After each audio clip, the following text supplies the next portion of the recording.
Hey everyone, welcome back to the District 3 podcast. My name is Irvin. I'm actually doing this episode by myself. Migs and Elena are not here today, but I'm joined by a good old friend. He's actually a comedian here from Northwest Arkansas, and he goes by the name of Marco Antonio. Marco, thank you for joining us today. How are you, man? I'm doing great, man. Thanks for having me.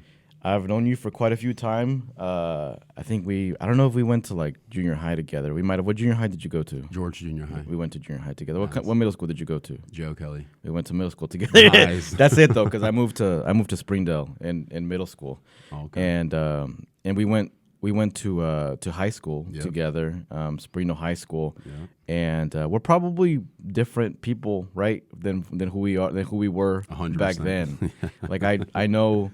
I look back. There's some similarities. I mean, on my part, but on your end, how do you think that you've grown since the last time that, for example, me and you have had a conversation, maybe to this depth like that we're gonna have today? Man, I would say that I've changed completely, man.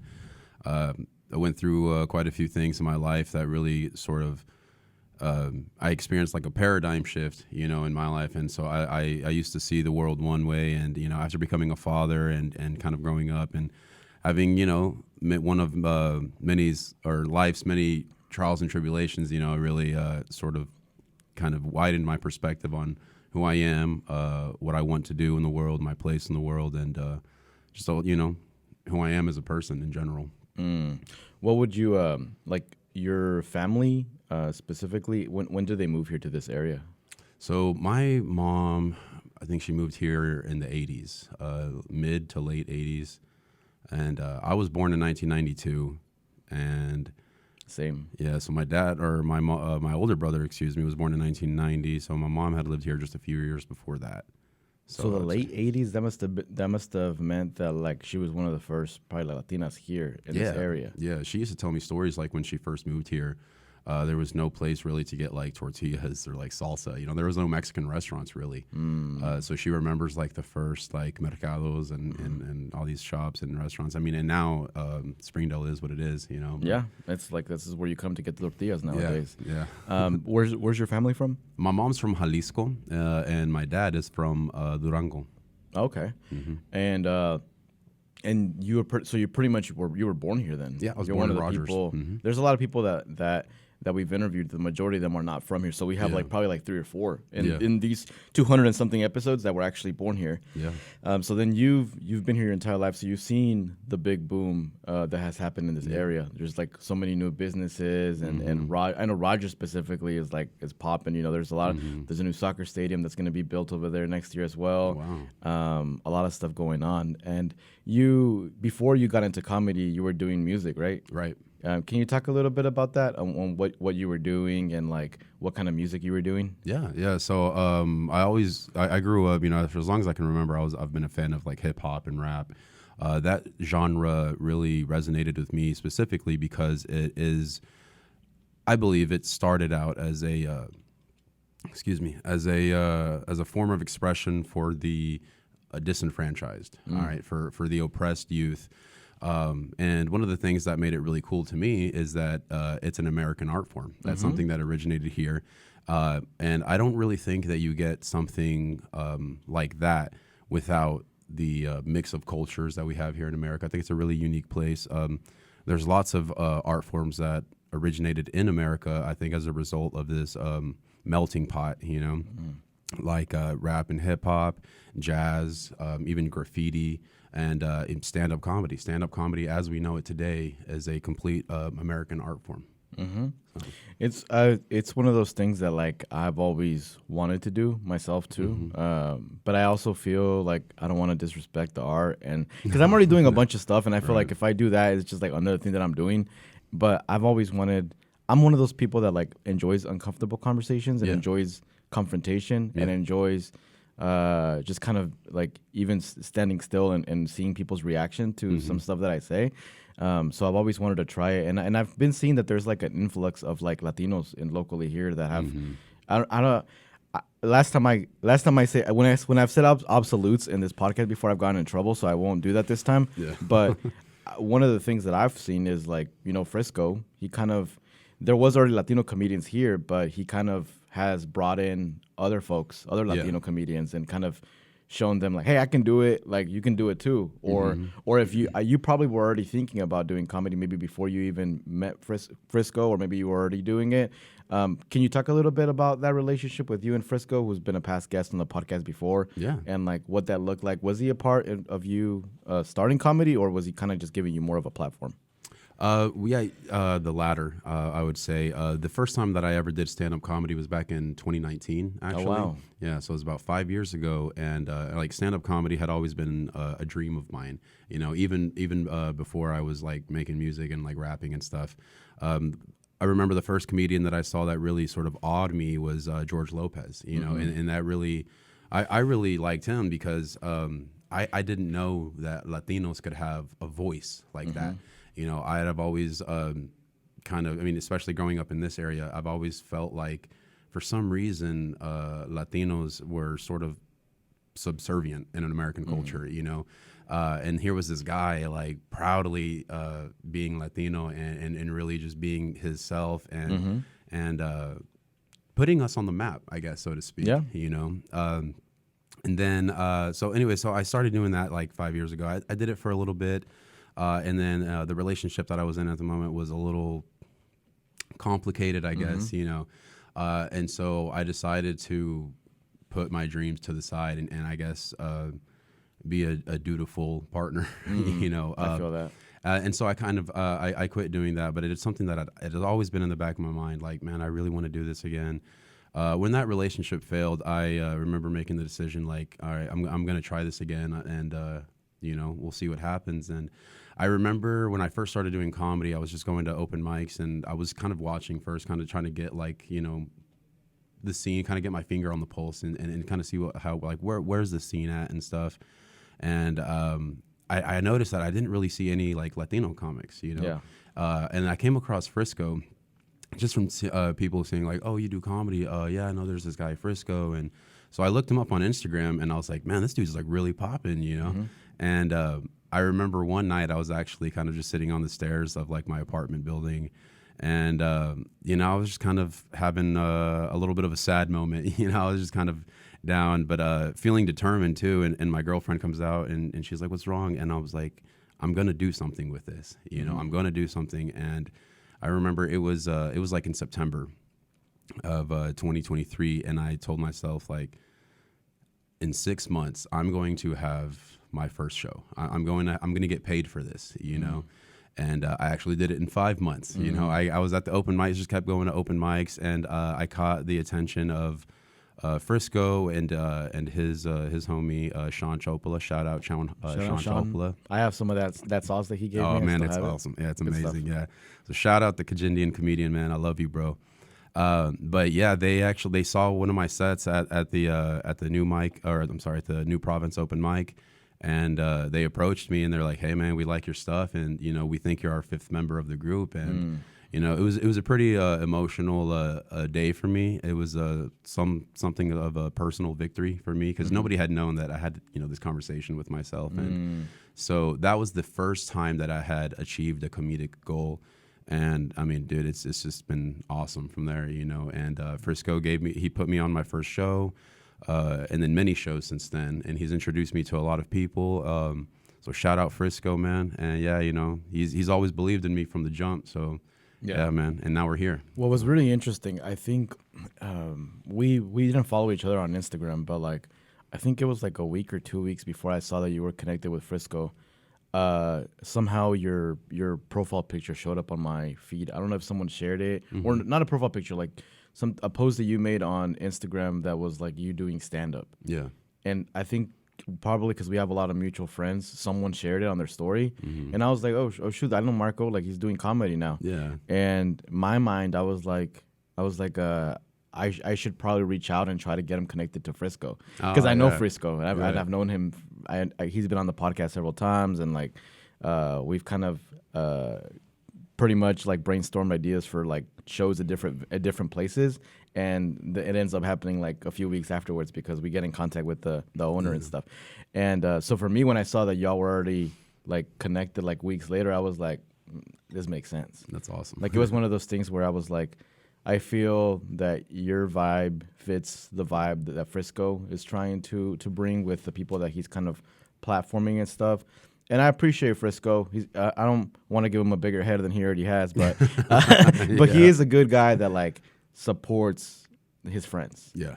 100%. And I know that every time that like I need something or that I'm thinking about doing some sort of event, he's always like 100% supportive, you know? Yeah. So that's why I'm super supportive of him too, because I like when I see other people that really care about other people and are wanting their friends to succeed too, Yeah. and push their friends to succeed. Absolutely, and Frisco does man. that. Yeah, You know, yeah. Frisco's a really good not only promoter for himself but for his team. He really is, man. Yeah. So shout out Frisco. Shout Don't out get that big of a Frisco, head, man. Frisco. Yeah. I know, That's the I know last you're time gonna. we're shouting you out. I know you're gonna be listening to this, so I'm shouting you out. But let's talk about like going back to what you said about George Lopez, because that was the first comedian that I ever saw too, and I connected a lot with him because you know he was raised in California like me.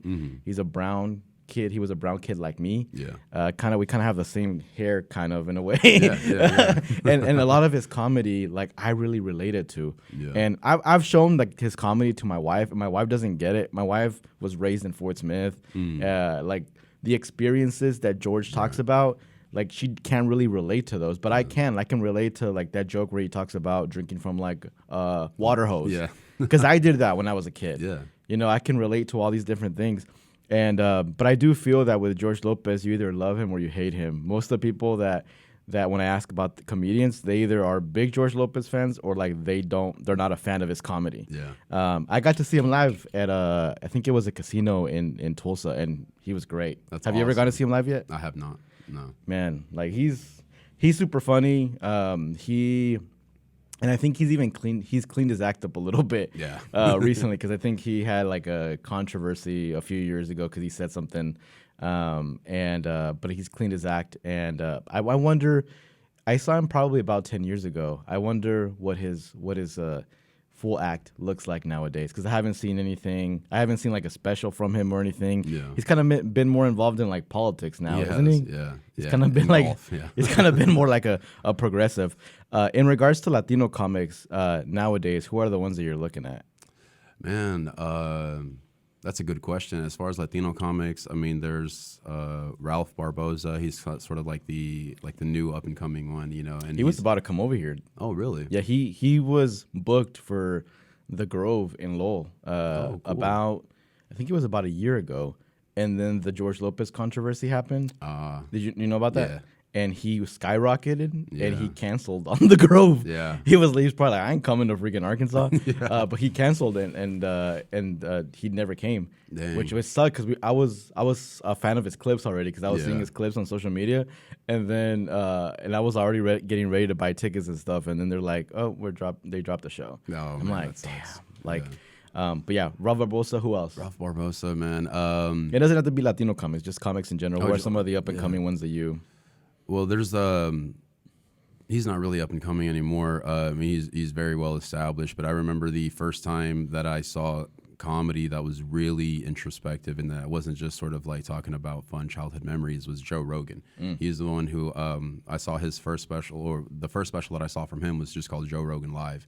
And I remember the beginning of it, because in comedy specials, a lot of times what comedians will do is kind of have like a little clip or like a little skit or something like that.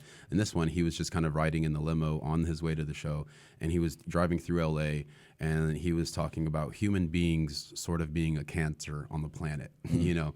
And he says, like, if you were in a plane and you were flying over the ocean, you would see this just beautiful, magnificent, glorious, you know, ocean and how the beauty of nature. And then you fly over LA, and it's like, what is that? He says, that is the mold on the sandwich. Damn. You know, and that always like stuck with me. I remember just being like, wow, that's like deep, you know. I didn't know that comedy could be deep and like make you think, you know. I thought it was just funny stories and of your childhood, or, you know, just growing up Latino and poking fun at, you know, your parents, yourself, your friends, and, you know, each other and stuff like that. It never really struck me that comedy could be something to make people think. And, but yeah, so he was kind of the one that really encouraged me to really open my mind and think outside the box and sort of look at things from a different perspective. Some of my favorite comedians right now, I would say it'd be like Mark Norman, Shane Gillis, Jim Gaffigan, George Carlin. Who else? I'm trying to say other ones that aren't like super like mainstream. But Mark Norman was just here, right? yeah, it was actually cool. Yeah, I was there at that show, got a few pictures with him. Okay. Yeah, like talked to him a little bit. Were you at the show that he went after his show, or were you at his actual show? Club 509. Yeah, Okay. the one where he just like dropped in. And Yeah. stuff like that. I was gonna ask you about that. Yeah. I don't know if I don't know if I saw a picture of you with him there, but I was gonna ask you if like, how does that happen? Like, how do you know how he ended up there? Like, did he pick that club, or like did the owner of that club reach out to him and say, "Hey, you should stop by after the show"? Do you know what the story is?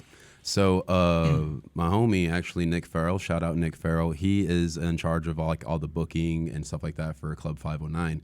Mark Norman was touring with a friend of Nick Farrell's, Corbin LeMaster. Shout out Corbin. And so he was doing the show at the Budweiser Arena, which is just a quick walk from Club 509.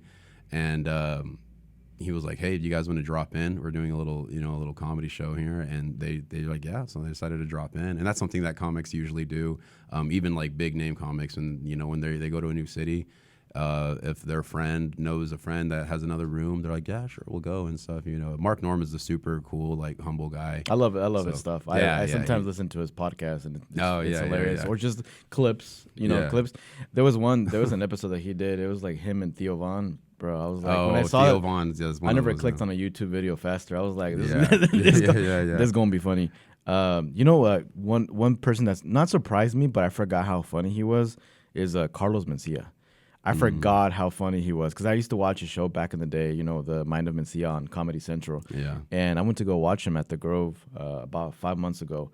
Nonstop laughter the entire time. Good. That's good. And with him, I mean, some of his stuff, like if people had a camera in there, he'd probably get canceled multiple times for some of the stuff that he says. But it's another one of those situations. He's from California. I can relate to a lot of stuff that he was talking about, know. And yeah, I really appreciated his comedy. Maybe I need to give Joe Rogan more of a chance, because I feel like I've watched his most recent stand up, and I wasn't a fan of it. I was kind of like I felt like it was a little bit too aggressive for me, instead of it being like calm, get to the joke, take a while sometimes, like you said. So maybe I need to give it another chance. Is there any comics that you see today, and we don't mean this like in a hateful way, but like that are really popular that you just can't connect with, that you can think of, that people really like, but you're just kind of like, it just doesn't really click with me specifically? Yeah, man. Honestly, nothing really comes to mind. Or is it more because you just appreciate the art, that you're just kind of like, yeah. Friend? Well, yeah. Speaking of appreciating the art too, to be honest with you, I'm not really a fan of Carlos Mencia at all. I'm not sure if you know like the history of him. Like when he was the Mind of Mencia, that show was blowing up, and he was just like a superstar, right? And then out of nowhere, all of it just stopped, and I'm not sure if you know why, but I can tell you why. I know why. Yeah. But what was interesting about that though, because he was pretty much, people found that he was stealing jokes, right? He was stealing jokes. He was going to open mics, and he was openly. And it was everybody in the comedy scene in LA knew it, and it got to the point where the local comics would see him, and they either wouldn't perform or they just wouldn't do their best stuff. And not only that, but he has specials where he was like openly stealing from like Bill Cosby. I've seen that clip of Bill Cosby. It's exactly like that. Yeah. And so, I agree. And that's like the cardinal sin in stand-up comedy is like, thou shalt not steal jokes. The reason why I mentioned like also like the newest Joe Rogan special is because someone, I forgot, if you go YouTube Joe Rogan special, there's a joke that he did exactly how a different comedian did it. Really? Yeah. So I'll have to check in that a recent out. interview that Carlos Mencia did with Vlad TV, I think Vlad brings it up. He's like, oh, like, because he always brings up the Joe Rogan situation. Like whenever he goes do an interview, it always comes up, right? And he always has to like, and I feel like he can confront that topic a little bit better than what he does. I feel like sometimes he kind of just like navigates around it and stuff. And but yeah, there was a joke in the Joe Rogan special that was exactly how someone else had said it before. Really? And the comedians were like, well, look, every comedian kind of in a way steals from a different comedian. Yeah, Some well, do it yeah. intentionally, some do it unintentionally. There's some comedians that don't even like watching stand-up specials because sometimes, like, without even thinking, they're taking a joke from some other comedian and using it themselves. But that seems to be an ongoing theme, though, isn't it? Like, it's just, I feel like eventually, how many ideas can people have to the Right. point where stuff gets recycled? But I will say, though, that Bill Cosby one and Carlos Mencia, that was the exact joke. Yeah. And you Yeah. can't really go around that because you can't really have an idea like that and then say it's yours if it's already been done like 10 Right. years prior to that.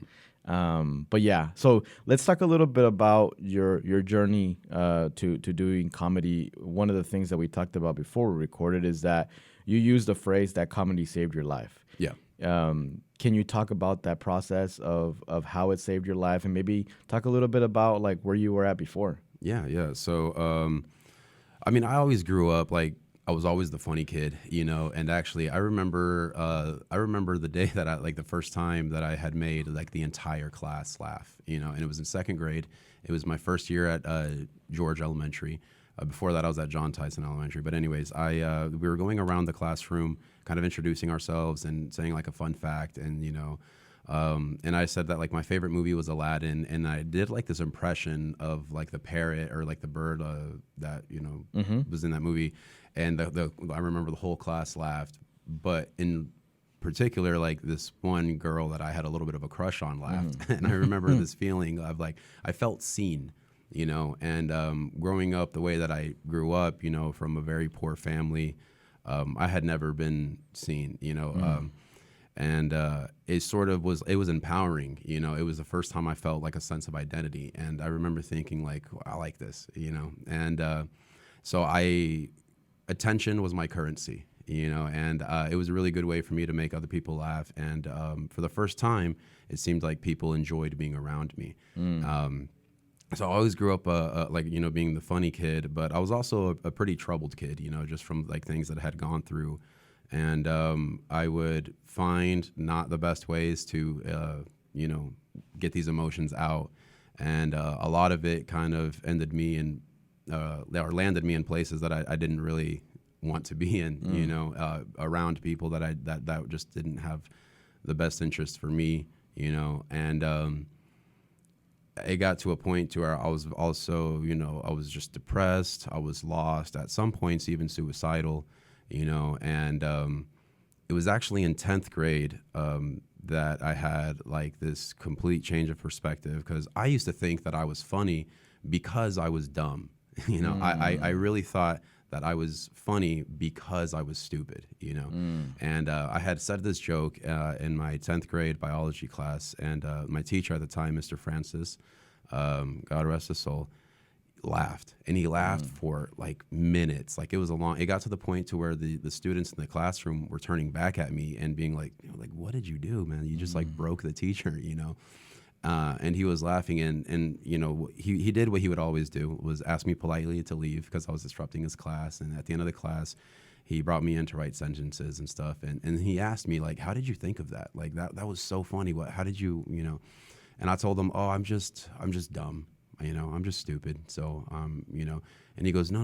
Like, you have to understand, you're actually very smart. And he told me about some study that was done in some university that they found that comedians have a very interesting or a very unique way of seeing the world. And he said, you and I can look at the same thing happening, and I'll have nothing to say about it, but you'll have you know, 5 new jokes, or you could see things in a way that I can't. So your brain is actually very quick, you're very witty, and it's actually a sign of intelligence. Like, you're very smart. And it was the first time I felt like, wow, you know, like maybe I am smart. And sort of that kind of encouraged me to keep learning, to keep experiencing new things, and experience new ideas and new forms of art. And it really led me to appreciate all types of music, all types of comedy, all types of art. And I kind of was starting to navigate the world as somebody who was like, I am smart, you know? And so that really kind of encouraged me to feed my brain, I guess, as much as I could, you know, and to learn as much as I could, because then I would have more to talk about. How were you raised? Like, were your parents like like, did they? I don't want to use the word like hype you up, but were they good at like showing you that you could do anything you wanted to do? Not Or- at all, or man. what was Not that? at all. My parents, they did the best they could at the time.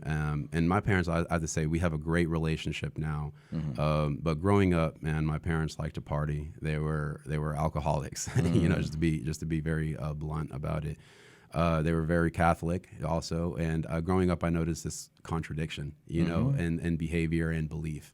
And I was one of those, and I feel many kids were like this, but we were told to like shut up, do what you're told, stay out of the way, and children should be seen and not heard and stuff like that, But I wasn't ever really encouraged to, I think the most encouraging words that my parents ever said was "échale ganas," but there was never specific, My parents, also with the language barrier, that was like they didn't speak English, so it's not like I ever came home and like, "Hey, Mom, can you help me with this homework?" or anything like that.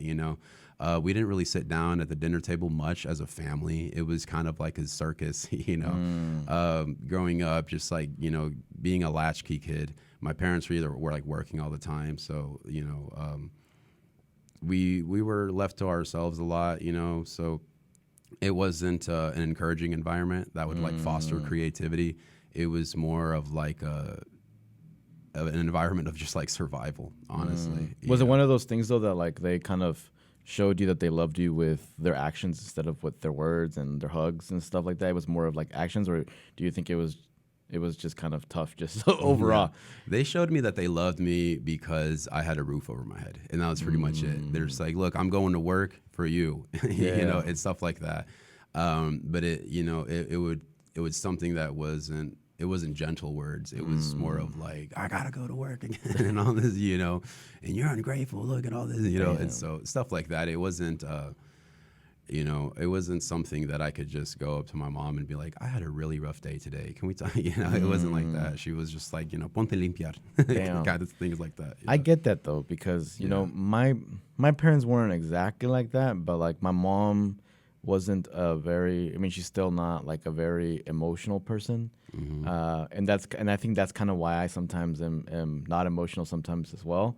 I'm very sometimes like my face, you can tell. You can't tell what I'm feeling sometimes because I'm just really like blank stare. And my mom did show me though through her actions how much she loved me. She always showed up for me. She was always working though, and I get that. I understand that. I mean, we had to survive, right? Yeah.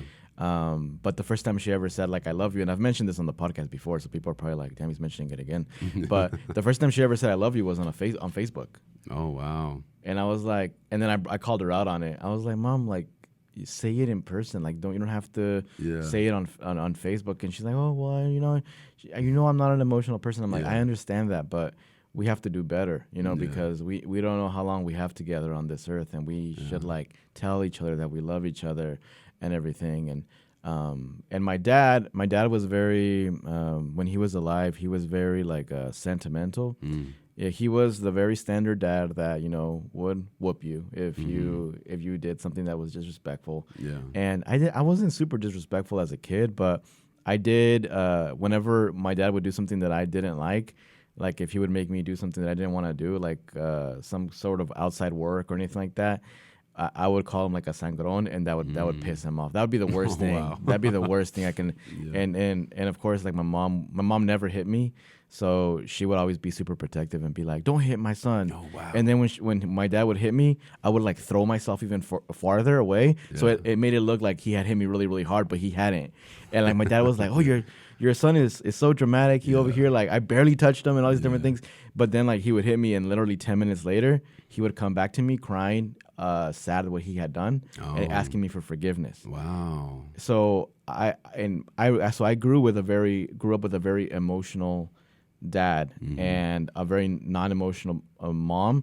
So I'm able to find that balance, and I'm like, okay, my parents did love me, but they didn't have the tools that maybe we have to be better parents. Right. To say I love you to your kids, to show up for them, to not be that kind of parent that just says, "Oh, you have a roof over your head, like you're good." No, like let's take the time to just sit down. Like you have a kid. Yeah.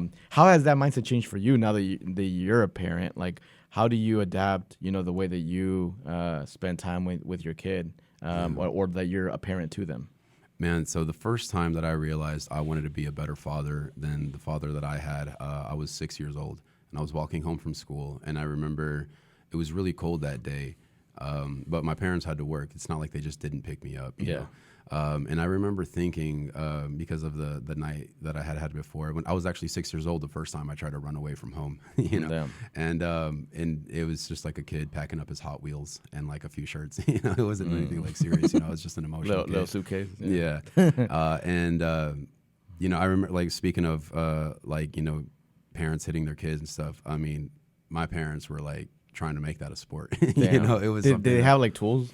I'm sorry? Do they have like tools? Like sometimes like they would have like parents would hit their kids with like cables and stuff. Yeah. So it'd be like cables or a hanger or the belt or like a shoe or, like the chancla and stuff like that, And I remember, like, I used to wet the bed as a kid, and I remember. Trauma response though. Yeah. And it was, I remember this one time that my stepdad had like hit me out of bed, and then I fell on the floor, and then he kicked me to the bathroom. And I remember we got to the bathroom, and I remember this feeling like maybe if I hug him, like it'll make him feel sorry for me, So I hugged his leg, and he like shook me off and kicked me. Yeah, and he was wearing his boots, so he was still wearing his white Levi's and his button-up shirt from like the night before and stuff. And then I remember I got to the point to where my mom started like begging him to stop. She was like clinging on his arm. She was like, yeah, like stop and stuff like that. And he's like, this is where you pee and stuff like that, Bruh. And I remember thinking like, I don't want my kid to feel like this, Like as a kid, you don't usually think about your kid, But I remember thinking like I would never do this to my child, And like I said, like me and my parents have a great relationship now. Like I don't hold any grudges or any resentment or anything like that. They you don't realize that when you're a kid, you're watching your parents grow up too, And it took me a while to realize that. And that was my stepdad that had done that. See, my parents had gotten divorced when I was just a toddler, and that was a very, very rocky divorce. I mean, it was with I don't want to get too graphic, but my real father was very abusive, very alcoholic, and like very physically abusive, like borderline psycho, know. And the night that my mom had left him, she was carrying me and she was holding my brother's hand. She was at the door, and then my dad said, mira, which means look in Spanish, and he shot himself in the head, and he survived. But I had always grown up with my dad's side of the family blaming my mom for that. And then my mom's side of the family, just bashing my dad and saying like what a crazy guy he is and stuff. So I never really had any trust with my parents. Like I never really... I held a lot of resentment for both of them, and I just remember thinking like, man, when I become a dad, like there's never going to be a point where my kid wonders like, does my dad love me? But I feel like that was really, I'm really blessed to have like those experiences because now I know what I don't want. I know to strive towards like the opposite of that. And, I know what love feels like because I know what the absence of love feels like, So yeah, man, becoming a dad was really, that was like one of those times in my life where I'm like, wow, like this is how it feels to like, to hold your kid. And ever since then I was like, man, the most important thing is her experience, And yeah, man, it's been beautiful, I don't know if you have kids, Not but yet. Yeah, man, it is, you will feel the most vulnerable you ever feel because you're like, man, now everybody knows my vulnerability as this kid, but you also feel at the same time like incredibly strong and determined and driven, but it activates this part in you like as a man. I believe that you're like, wow, this is what it's about, Every father who's held his child, every good father who's held his child like has had this feeling of like, okay, like here we go, It's like extra motivation to push forward. Now you're not just living for yourself; you're living for another human that needs food, that needs that eventually probably needs to go to college, maybe or maybe follow their whatever profession they want. You want to be there to support them, know. And I think for me, if I'm ever blessed to have a baby, I think what it would do to me, I'd be like, okay, I gotta really take care of my health now because I have to Yeah. be present for a long Yeah, time man. for Yeah. this kid, you know. So I think about that a lot, and I think what you mentioned, man, that thanks for sharing that. That's a really difficult thing to talk about. Yeah. And you know what's interesting is, you know, obviously I went to school with you for quite a few years, and I wouldn't even think that you would have experienced that, you Yeah. know, because I like you said, I knew you kind of like you'd be joking a lot in class. Like I wouldn't say, I don't want to label you as a class clown, but you were kind of, you know, trying to be really funny, trying to. I could tell that you were trying to like impress people by making them laugh. Yeah. All Yeah. the time, you know. So I didn't. I don't think we ever really had a strong relationship ourselves in school. But when we talked a few months ago, you talked a little bit about like ego. Mm-hmm. And you were talking about how that was something that you worked on Mm-hmm. yourself. Can you talk a little bit about that journey, about like what you did to work on yourself in regards to, I forgot the phrase, but you were kind of talking about like humbling yourself, and that you had a lot of ego, and that was something that you were battling with, and that you kind of worked on it in some way or manner. Yeah. See, like growing up, man, and like when you grow up in a poor community, it's very dog eat dog, you know, and I mean, I would get beat up all the time a lot, you know, and then I remember the first time, like I fought back against my bully, you know, and then I thought that I had to maintain this image of like being very hard and being, you know, unafraid and stuff like that. But naturally, you kind of would have that image because you're tall. Right. And you're one of the tallest kids in school. Yeah. Yeah. And you were trying to be even more, look more tougher. Yeah, man. And it just came from a place of fear, you know, because I didn't want anybody to think I was weak. You know, I was afraid of being weak, and it really, it sort of, I felt like you just had to have an ego to survive or to get respect and stuff like that. What led to my ego death? Psychedelics. You know, I experimented with mushrooms and LSD, and that was sort of the first time that I really wept. I truly just like wept at the fact that I'm alive. You know, the fact that I get to wake up and I get to experience another day, I get to explore another day, and I don't have to, but because I make the choice to, I can quite literally shape my reality just by going in a direction that I choose and thinking a certain way because I choose to, you know, and so.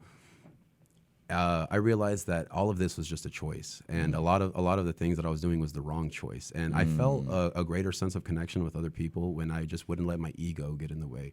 You know, I was able to kind of look at past experiences without that filter of ego and really being like, wow, okay, that's just something that just happened.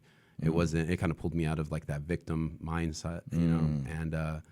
Really allowed me to connect with other people, also be like sympathetic and empathetic too to other people, and not being mad at people just because they didn't want to fight or they would cry during a movie, you know, things like that. So it really kind of led me to like tap into my emotions and then even like talk about them, and then, you know, not being afraid of looking weak or like a sissy or anything like that, you know. Which is a very bold thing to do when all your friends are in gangs. You know? I used to say that, like, I used to say this on stage, but like none of my friends could really read, but they were all down to do a sentence. Damn. You know? And it's just something that's silly. But they didn't really value education. You know, nobody really did. You know, growing up. I remember this one time I was doing pretty bad in school in my sophomore year, and my stepdad was literally like, "Why don't you just drop out? Just go work construction. In a year or two, you could have a car." You know, and like if a car would be the biggest thing of value, right? Yeah, and that's just sort of like his mindset as like an immigrant. You know, like he was like, that's something that you could have a car, and then you could get a girl, and then you could get a wife, you know, and stuff like that.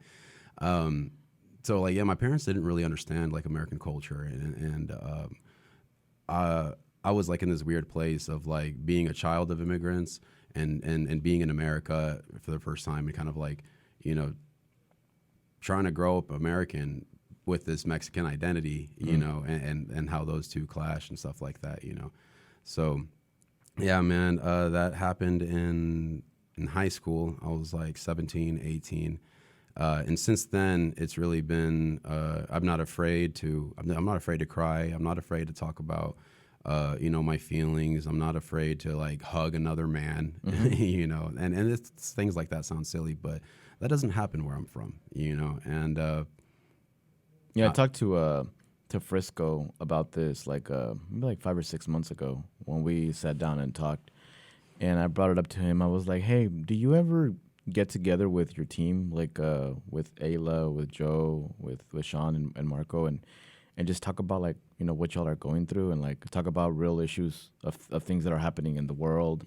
And he was like, I kind of never really do that. We kind of just always like on good vibes, we're always just having a good time and stuff like that. And he's like, maybe I should do that. Like maybe I should have maybe a little bit more deep conversations with the folks that you spend a lot of time with. And with me, I've always been, maybe after high school as well, a more open person, and I've always shown my feelings. Like I've always felt that I've seen that as a positive that helps me like connect with people more, is if I'm like super vulnerable and show people, like even on social media, man, like I don't always post about, like I don't always just post about my wins and when I'm happy. There's times when like I'm not doing good, and I'll post about it just to show people like, look, I'm also posting about not doing good. Like, let's normalize this too, so we can kind of support each other, right? Right. And I think it's important as men, especially Latino men, to kind of be vulnerable and tell your best friends I love you, and like tell your family members that you love them, and just kind of leave that stigma behind of that like super macho Latino man that just kind of stuff, that just kind of that our parents could have probably been. A lot of our parents probably were that. But I think the fact that you're able to see your growth and that you're still trying to grow, like that says a lot about your character, because you don't know everything, and that the more that you kind of even listen to other people. I'm not sure if you're one of the people that like because the way that I see the world sometimes, it's kind of like I can learn something from every person. Like even if someone that's younger than me, if I have a conversation with them, I'm pretty sure there's something that they can teach me. And I think this world is about just continuing to try to grow, and just educate yourself and stuff, and try, if we have kids, to make sure that they're good human beings as well. Which I'm guessing that's something that you put a lot of thought into too. Like having a kid now, like. How old is your kid now? She's 4. She's 4, and what's her personality like? Man, she's funny. She's goofy, man. She's silly. She loves to dance and sing. I read somewhere that you can tell when a child is happy when they sing freely, and that's something that my daughter does a lot. That's not something I ever did as a kid, and I have a really good memory. I still remember things from when I was 3 years old, But yeah, man, my daughter she makes me laugh too. She's just I love singing with her, just making up songs, making her laugh and stuff like that. Has she been able to see you perform yet? No, she has not. I'm not sure if I want her to. I was gonna ask, is your I've seen you do comedy before, but I don't know if you try to do some like super clean comedy. You do? I have done some clean comedy. Okay, so then then you can maybe have her go to one of your shows. Oh, she's gonna make you nervous, so your daughter's watching you. You're like, damn. Yeah, I don't want her to think I suck. Especially when you're doing crowd work and you're like roasting people. Oh yeah, I saw you do that at the Soto Beach when you were like doing. I was like, damn, I'm glad I'm all the way over here in the back, because I don't know what he would tell me if he sees me. But you were like doing crowd work on some people, huh? Yeah. Is that something that you kind of are wanting to continue doing? Like, do you really enjoy just like improvisation? I do, man. I do. I think that it's improv. It's like a muscle that you can build just with repetition, and it also I like engaging people in the audience. I am of the belief that when people come to a comedy show, they love being involved in it too. And also, I mean, like at some deeper level, people love when something is about them, And so as a comedian, engaging with the audience, and it sort of kind of elevates their experience. And in some weird way, they feel special because they're singled out, and this whole room is kind of joining them and in their laughter, And it's almost like having like a musician or something kind of like point at you, and you're like, oh my god, you know. So and it also challenges me to come up with things on the spot, you know. And when I engage with the crowd, I feel like I create a one of a kind experience because it's like you had to have been there, you know. I can't really recreate it, and I've tried and failed. But the people who are at that show, they get that experience is not going to be repeated, you know. And so it creates like a one of a kind of moment. Do you try to do that at all the shows that you do, like some crowd work? Not every show. There are some shows that aren't as intimate. The setting just isn't, the stage isn't kind of like right there. Yeah. Latinos love crowd work. They really love being, you know, in the moment, and they'll cheers to you and they'll take a shot with you and stuff like that. With other communities, it sort of seems like they get nervous, and it almost like I get the sense of like, oh, like am I being rude? You know, because like people sink in their seat. This is we're used to, like, since we were kids, like clowning on each other. Yeah, and that's something that your parents clown on you sometimes too. So just like you're used to it. So I see why it wouldn't be a big deal with them. When you tried comedy for the first time, like the first time you went up on stage, how did it go? Oh man, I recorded myself, but I got a few laughs, but I got off stage remembering like, I'm like, man, I sucked. Like, you know, like that was fun. Yeah. But like, dang, this is hard. You know, and I remember having the microphone, and I mean, there's no worse feeling as a comic whenever you're like, you plan something and you're like, oh, this is gonna kill, and you go up there and it's just like blank stares, and you're like, okay, moving on, you know, and it was just like a 5-minute set, but I remember my first time when I was trying to drink a bunch to kind of calm the nerves, and I signed up on the sign-up sheet. And I was like, okay, cool. I'm like 15th on the list. Like I won't go first. And then they drew numbers, and I was the last one to draw a number, and I drew the number 1. And I was like, oh no, I'm going first, you know.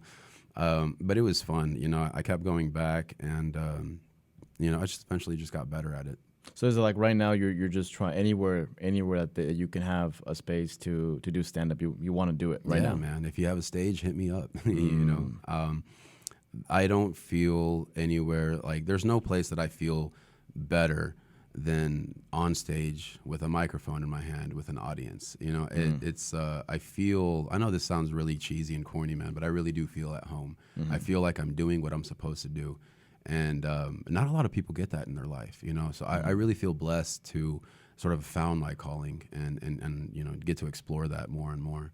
Yeah, that makes sense. I think it must be really like it must be a lot of, what's the word I'm looking for? Like a lot of exciting energy for you, probably every night, right? Because you don't even know what the crowd is gonna be like. Like you don't know how they're gonna react to the stories that you're saying. So it must feel like some sort of a rush every time that you go do a show, and that's a rush that you feel sometimes multiple times a week, right? Because sometimes you'll try to do multiple shows a week.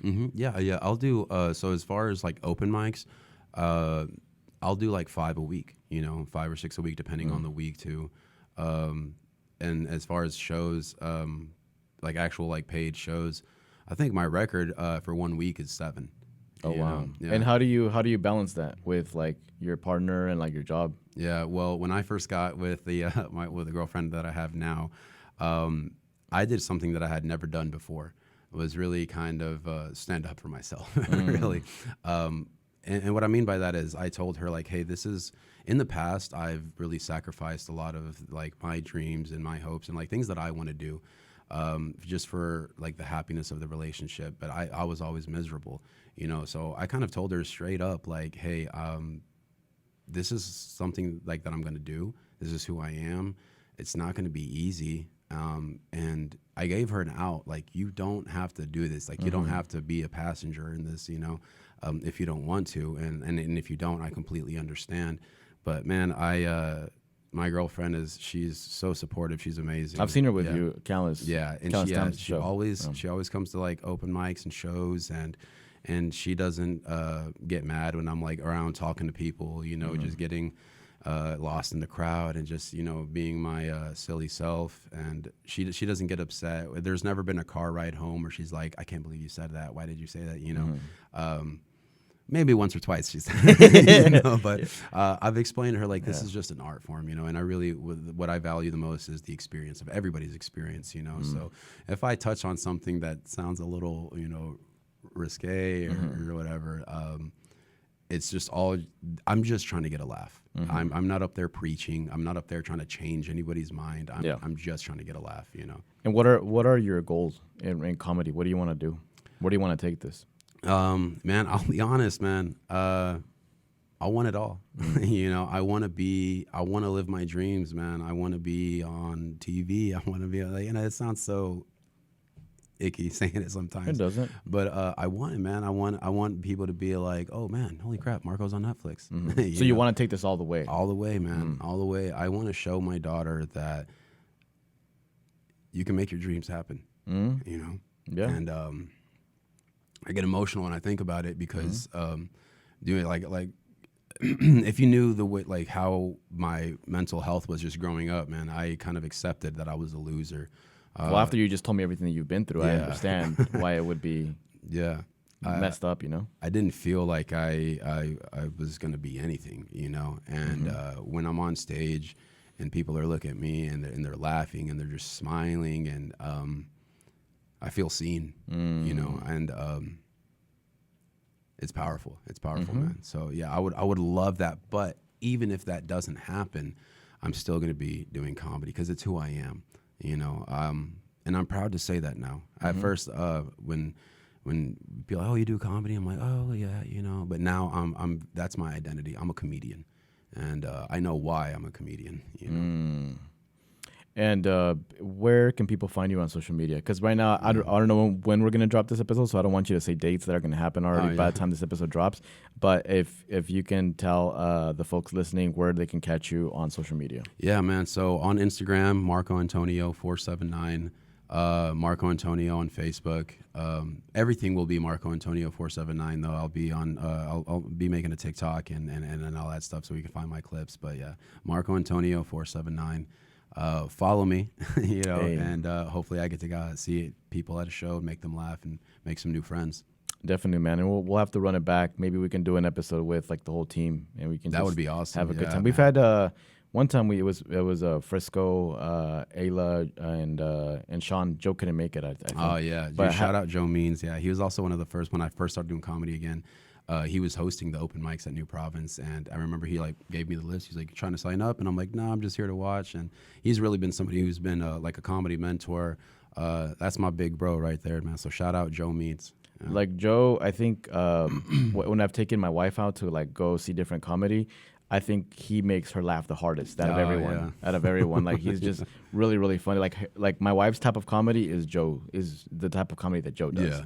So we really appreciate his art, and he's awesome, and he's hilarious. So shout out Joe too. We'll believe we can have him on the podcast when we do that. That would be awesome. When we do that team podcast, but. Thank you for spending time with me, Marco, and being very vulnerable. I think our podcast, we try to do that. We try to be very vulnerable and not have any filters. And you came in and you did just that. So I appreciate you doing that. Check out Marco Antonio on his social media. Check out his shows. He's doing a lot of shows here locally. So literally, if you go to some of these local comedy shows, there's a chance you might see Marco Antonio there. But if you don't want to just randomly guess, go to his social media, check to see. He promotes all the different events that he does on his stories, so you'll definitely be able to see all the different shows. You can definitely catch him if you go on his social media and look at his stories. So for everybody listening, that was the end of episode this week with our guest comedian Marco Antonio. This is Irvin, and I'm signing off.